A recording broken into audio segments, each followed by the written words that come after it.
everyone, welcome to Neha Ma'am online classes. So हम यहाँ पर चैप्टर नंबर 4 सिंपल इक्वेशंस चला रहे थे और हमने इसके प्रीवियस वीडियोस तक हमने 4.1, 4.2 एंड 4.3 एक्सरसाइजेस कंप्लीट कर ली है और उन एक्सरसाइजेस में हमने सीखा कि कैसे हम एक सिंपल इक्वेशन फ्रेम करें और सेकंड और थर्ड एक्सरसाइज में आपने उसको सॉल्व करना सीखा by transposing method. And this transposing method is very interesting. I hope कि आपको भी ये इंटरेस्टिंग लगा होगा और आपने इसकी प्रैक्टिस भी करी होगी अच्छे से. Okay, so in last this 4.4 exercise we have some word problems. So आपको अच्छे से पहले वर्ड प्रॉब्लम रीड करके इक्वेशन फ्रेम करनी है और उसको फिर सही से सॉल्व करना है. ठीक है, तो सबसे पहले मैं फर्स्ट क्वेश्चन का ई पार्ट ले लूं. What is this? The Munna subtracts thrice the number of notebook he has from 50. He finds the results to be 8. So first we have to frame the equation. तो यहाँ पर हम कि मुन्ना के पास जो नोटबुक्स हैं वो हम मान रहे हैं कि x है. तो let the number of notebooks Munna has be x. ये मान लिया कि उसके पास x नोटबुक्स है. तो according to the statement Munna subtracts thrice the number of notebooks. Thrice means क्या हो गया? 3 times of x from 50. देखो जब मैंने आपको फर्स्ट एक्सरसाइज बताई थी तब भी बताया था कि जब भी सब्ट्रैक्शन का क्वेश्चन हो तो आपको पहले ढंग से रीड करना है कि किसमें से किसको माइनस किया जा रहा है. तो यहाँ पर भी अगर हम ध्यान से पढ़ें तो सबट्रैक्ट्स thrice the number of notebook from 50. 50 में से आपको ये 3x माइनस करना है. So we have 50 minus 3x that is equals to we find the result to be 8.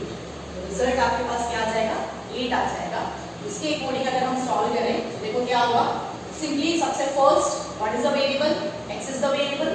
साथ में क्या आ रहा है नंबर? 50 और 3 दोनों नंबर्स हैं. पर जैसा मैंने आपको सिखाया कि पहले आपको प्लस माइनस वाले टर्म्स हटाने हैं और फिर इनटू डिवाइड वाले टर्म्स हटाओगे.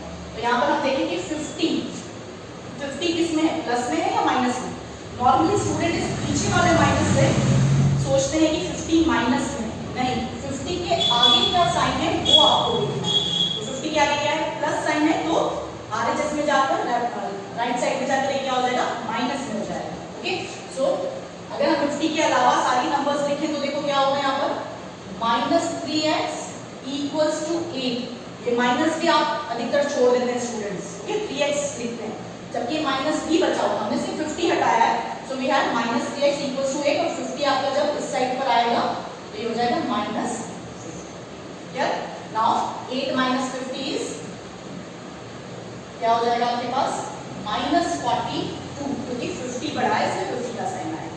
नाउ अब देखें हम तो x के साथ जो नंबर आ रहा है this is the -3 and that is in product. क्योंकि आपके पास ये -3 और x के बीच में कोई सिंबल नहीं है. दैट मींस कि प्रोडक्ट में न कि माइनस में है तो हम ये -3 को +3 में नहीं ले जाएंगे, है ना.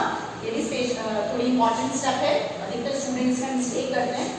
क्या हो जाएगा कि -3 जो है वो हमारा प्रोडक्ट में है x के साथ.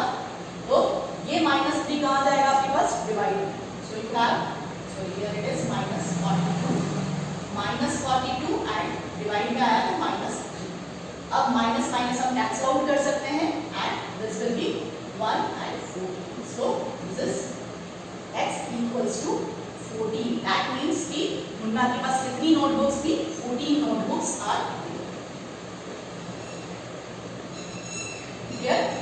तो इस तरह से आपको इसको सॉल्व करना है. You have to write the proper steps और क्या आपने लाइक किया वो नंबर आप स्पेसिफाई करो. ठीक है, तो ये फर्स्ट क्वेश्चन के जितने भी पार्ट्स हैं थोड़े इजी हैं.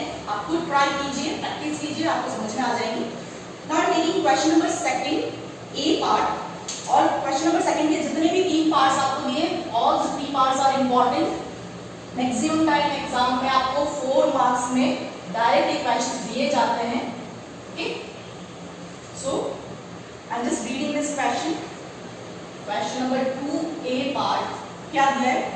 The teacher tells the class that highest marks obtained by a student in her class is twice the lowest marks plus 7. The highest score is 87. Find the lowest marks. अब देखो simple सा हमारे पास क्या पूछा गया है पहले आप वो चेक करो. तो लास्ट सेंटेंस देखिए हम. तो what is the lowest score? तो हम यहाँ पर भी क्या करेंगे?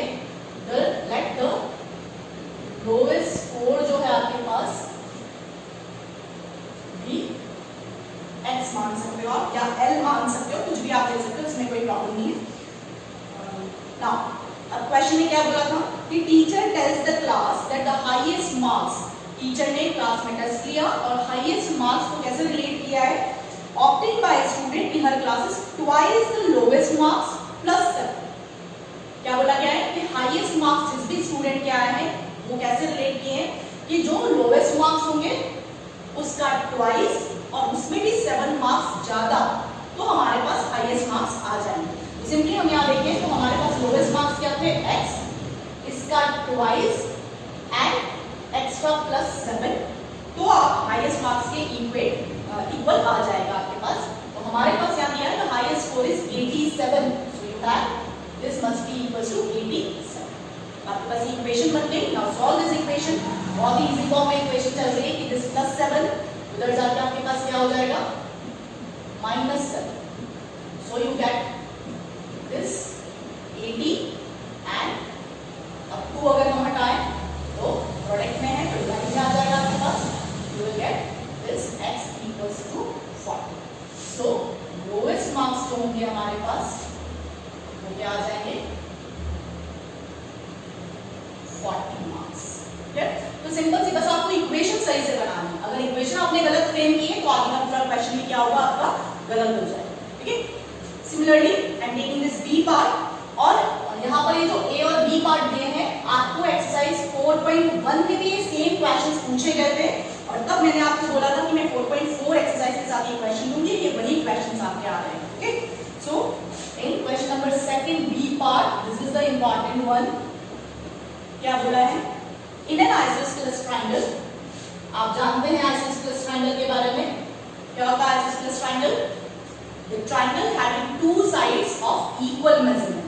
अगर दो साइड आपकी इक्वल है तो वो आइसोस्केलेस ट्रायंगल होता है और आइसोस्केलेस ट्रायंगल में दो एंगल्स भी आपके इक्वल होते हैं। जैसे अगर मान लिया कि ये दोनों साइड्स इक्वल है तो इससे ये दोनों एंगल भी क्या होंगे आपके इक्वल होंगे और ये कॉन्सेप्ट आपका इसमें यूज में आएगा। Is it clear? The angle opposite to equal sides are equal। ये प्रॉपर्टी हम नेक्स्ट चैप्टर ट्रायंगल्स वाले चैप्टर में पढ़ेंगे, चैप्टर नंबर 7 में, बट ये यहाँ यूज में आ रही है आपके पास। क्या है, जो भी दो साइड हम इक्वल लेंगे आइसोस्केलेस ट्रायंगल की, उसके सामने अपोजिट साइड एंगल जो है वो भी क्या होंगे आपके पास इक्वल होंगे। ठीक है, तो यहाँ पर बोला गया है कि the base angles are equal in an isosceles triangle, the base angles are equal। ये दोनों बेस एंगल है, तो सपोज हमने कि इन दोनों को बी लाइट किया है, ओके, तो इसको भी बी मानना पड़ेगा, तो इसको भी हमें बी ही लाइट करना पड़ेगा क्योंकि both are equal and the vertex angle, this is the vertex angle and this is 40 degrees. What are the base angle of the triangle, what are the base angle of the triangle, that means ये जो B हमने light किया है वो आपको find out करना है। So let's take the base angle be x, let be let the base angle अब देखो इक्वेशन कैसे फ्रेम करेंगे। हमने ट्रायंगल के लिए प्रॉपर्टी पढ़ी है कि इसके तीनों एंगल का सम हमेशा क्या होगा 180 डिग्रीज होगा। तो क्वेश्चन में कहीं पे आपको ये नहीं लिख के दिया है कि आप इक्वेशन में इक्वल टू में क्या लगाओगे, but by angles and property हम ये फाइंड आउट कर सकते हैं कि all the 3 angles, that means b plus this 40, इन तीनों एंगल का सम हमेशा हर ट्रायंगल में आपको 180 डिग्रीज मिलता है and this is the angle sum property of triangle। या चैप्टर नंबर 7 में वापस से पढ़ोगे, ओके, तो उसके अकॉर्डिंग अब हम यहाँ पे देखें तो b प्लस b, अब ये भी आपके लिए न्यू है, b प्लस b आपके पास क्या बच जाएगा 1b and again 1b, 1 plus 1 is 2, so this will be 2b plus 40। Okay, ये भी आपको ध्यान रखना है। ओके, अब अगर हमने b वेरिएबल के लिए वैल्यू निकाली है तो क्या होगा 40 पहले जाएगा आपके पास उस साइड पर, so this will B 180 minus 40 क्योंकि प्लस में था, इधर जाके माइनस में हो गया, सो दिस विल बी 140, अब 2 आपका मल्टीप्लिकेशन में है, सो 140 divides bye 2 and this will B 7। So the base angle जो है हमारे पास वो कितने होंगे 70 डिग्रीज। ये वाला एंगल भी आपके पास 70 डिग्री आएगा और ये वाला एंगल भी आपके पास 70 degree he. Now moving to the next part, question number second, C part. Now question number second, C part is Sachin scored twice as many run as Rahul. Sachin ने राहुल के जो स्कोर है उसका ट्वाइस स्कोर गेन किया है and together their runs fell too short of double century. देखो second statement में क्या दिया है, together their runs मतलब दोनों के रन्स अगर हम मिला लें तो fell too short मतलब दो कम है, इसमें दो कम है of a double century. Double century means 100 runs and double century means 200 runs और उन 200 रन्स में से 2 शॉर्ट मतलब 2 रन कम, तो कितने हो जाएंगे 200 में से 2 runs come means 200 minus 2 that is 198. Okay, so how many runs did each one score, तो दोनों के क्या स्कोर होंगे आपको वो बता दें. सिंपली अगर हम देखें तो राहुल के अकॉर्डिंग सचिन के स्कोर्स को बताया गया है, तो हम राहुल के स्कोर को x मानेंगे. तो let Rahul score x runs. Okay, so Sachin score क्या हो जाएगा आपके पास, क्या दिया था twice as many run as Rahul. Rahul का जितना है उसका twice, राहुल का x है तो सचिन का क्या हो जाएगा twice. Now for making this equation together their runs, together means क्या बताया मैंने, दोनों के अगर runs हम मिला दें that means राहुल के x and सचिन के 2x runs दोनों को हम सम करें तो क्वेश्चन में ये लिखा है कि that will be too short of double century. So double century is 200 और उसमें 2 शॉट्स मतलब 2 रन्स कम है. आपके पास क्या बन गया, अब देखो यहाँ पर भी 1x and 2x, 1 plus 2 is 3, so here it is 3x and 200 minus this is 190. Simply हमें यहाँ पर एक 3 जो है वो डिवाइड में लेकर जाना है तो आपके पास कैंसिल आउट होके हो जाएगा ये 66. सो x की वैल्यू 66 है, मतलब x किसका था राहुल के लिए, तो राहुल का स्कोर कितना हुआ आपके पास 66 runs. Rahul score equals to x that is 66 runs और हमें सचिन के भी निकालने क्योंकि दोनों की बात पूछी हुई है. सो सचिन स्कोर इक्वल्स टू क्या था हमारे पास 2x और 2x का मतलब क्या है 2 into x. So this is 2 into x is 66. So ये आपके पास हो गया 132 runs. ये दोनों के स्कोर आपके पास, ठीक है. तो ये अच्छा क्वेश्चन है, बस यहाँ पर ये जो आपके पास 200 minus 2 हमने लिया है क्योंकि डबल सेंचुरी से 2 शॉर्ट और ये जो टर्म लिखी है उसके अकॉर्डिंग यूज करना, ठीक है. नाउ सेम ऐसे देखो क्वेश्चन नंबर 3 ए पार्ट और ये क्वेश्चन भी आपका 4.1 एक्सरसाइज में एज इट इज सेम दे रखा है ना. इरफान वाला क्या गिवन है, Irfan says that he has 7 marbles more than 5 times the marbles Pramit has. 2 persons are there, Irfan और प्रमित. अब इरफान क्या कह रहा है प्रमित के अकॉर्डिंग कि जितने प्रमित के पास मार्बल है उसमें 5 टाइम्स करें और 7 extra 7 more than 5 times the marble Pramit has, तो हम इरफान के पास कितने हो जाएंगे 37 मार्बल्स. तो हाउ मेनी मार्बल्स डज प्रमित, तो सबसे फर्स्ट तो हमें वेरिएबल किसको मानना है जो आपको क्वेश्चन में पूछा है कि प्रमित के पास कितने मार्बल्स हैं. सो यहाँ पर क्या आ जाएगा, let Pramit has x marbles. अगर प्रमित के पास x मार्बल्स हैं तो देखो इरफान के पास कितने होंगे, इरफान के पास कितने आ जाएंगे, इरफान हैज क्या बोला देखो 5 times the marble Pramit has. 5 times means 5x and 7 more than this. 5x जो आया उसमें भी 7 ज्यादा. और क्वेश्चन में क्या दिया हमें कि इरफान के पास 37 मार्बल्स हैं, दैट इज ये जो टर्म हमने निकाला है 5x plus 7 वो क्या हो जाएगा आपके पास 37 के इक्वल है. नाउ सिंपल सी इक्वेशन है, अभी आप खुद सॉल्व करोगे और फाइंड आउट करो कि x क्या है, ठीक है. Question number 3 D part, this is also important part, as related problem है ये. और क्या कहा है इसमें, लक्ष्मी's father is 49 years old and he is 4 years older than 3 times Lakshmi's age. What is the Lakshmi's age? तो दो जने हैं लक्ष्मी एंड लक्ष्मी के फादर. क्या बोला गया है कि लक्ष्मी के फादर जो है 49 इयर्स ओल्ड है और कंपेयर जब किया है लक्ष्मी की एज से तो क्या बोला है कि is 4 years older than 3 times Lakshmi age, मतलब लक्ष्मी की एज का 3 टाइम्स करें और उसमें भी अगर हम +4 कर दें तो आप लक्ष्मी के फादर की एज के बराबर आ जाओ। So let's take this, let the Lakshmi's age be x years, okay. So उसके फादर की age, so Lakshmi's father age क्या हो जाएगा 3 times लक्ष्मी's age, so that is 3x and उसमें भी 4 years older है, so this is 3x plus 4 and according to the question it is given that कि लक्ष्मी के फादर जो है वो 49 years old है, so हमारे पास इक्वेशन क्या बन जाएगी 3x plus 4 equals to 49। Simply आप सॉल्व कर सकते हो इसको, this is 49 minus 4, so you get 3x equals to 45 and so x equals to 45 upon 3 equals to 50, तो x equals to 15 आया। ये मैं फास्ट बता रही हूँ क्योंकि अब आपको ये सॉल्व करना आ चुका होगा, ठीक है। तो लक्ष्मी की एज क्या हो गई, so Lakshmi's age is equals to 50 years, okay.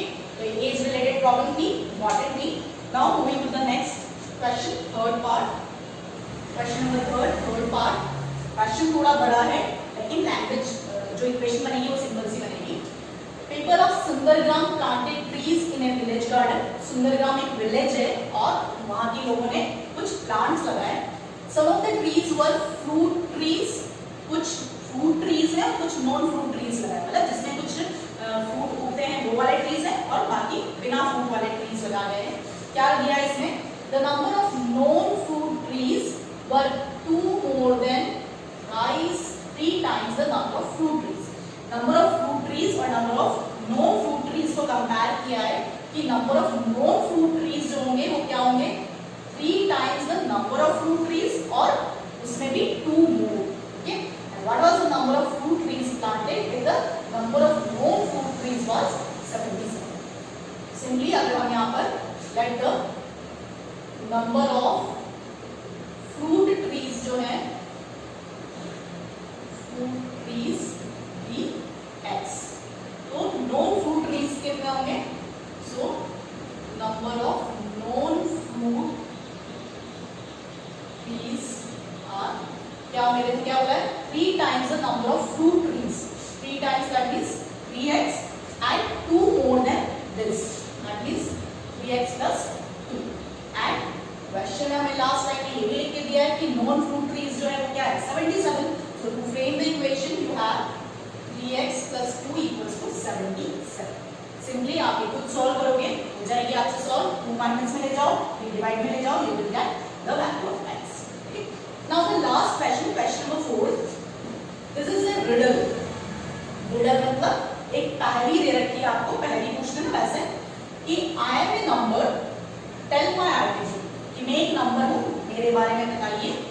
Take me 7 times over, take me 7 times over, मतलब जो भी नंबर आपने लिया है, कि सपोज हमने राइट किया कि नंबर x है, take me 7 times over, that means 7x हो जाएगा, ये 7 टाइम्स किया हमने, एंड ऐड 50 और इसके साथ आप 50 ऐड करो to reach a triple century. अब ट्रिपल सेंचुरी क्या होता है हमारे पास 300, यू विल स्टिल नीड 40, मतलब ट्रिपल सेंचुरी तक पहुंचने के लिए मुझे अभी भी क्या चाहिए 40 एक्स्ट्रा चाहिए। तो दैट मींस कि अभी हमारे पास कितना होगा 300 minus 40, तो आपके पास क्या आ जाएगा यहाँ पर 300 minus 40 लिखो, या फिर solving this you get this 300 minus 40 is 260। now we can solve this equation easily, पर वापस एक्सप्लेन करने जो क्या है, I am a number तो हमने x माना, take me 7 times over, so हमने 7x किया, 7 times 850 to 8 plus 50। now the last 2 lines are important, to reach triple century, मतलब triple century means 300 तक पहुंचने के लिए अभी भी हमारे पास 40 कम है, तो minus 40, so you will get this 260। now solve this equation, you will get the value of x, okay। so ये पूरा चैप्टर हमारे यहाँ कंप्लीट हो गया है और बहुत ही इंटरेस्टिंग और इजी चैप्टर है। आपको बहुत अच्छे से ये सिंपल इक्वेशन सॉल्व करना आ जाना चाहिए, क्योंकि आगे के जो भी नेक्स्ट चैप्टर्स हैं वहां पर भी कहीं कहीं बीच में हमें सिंपल इक्वेशंस को सॉल्व करना आएगा। ठीक है, सो इस चैप्टर के अकॉर्डिंग एक वर्कशीट भी आपको डिस्क्रिप्शन बॉक्स में मिलेगी, you have to solve that worksheet also, और आप उसको सॉल्व करके और व्हाट्सएप ग्रुप में पिक्स भेजिए इसके, और जो भी क्वेश्चन छूटे हुए हैं या कोई प्रॉब्लम है, कोई डाउट है आपका, आप कमेंट बॉक्स में कमेंट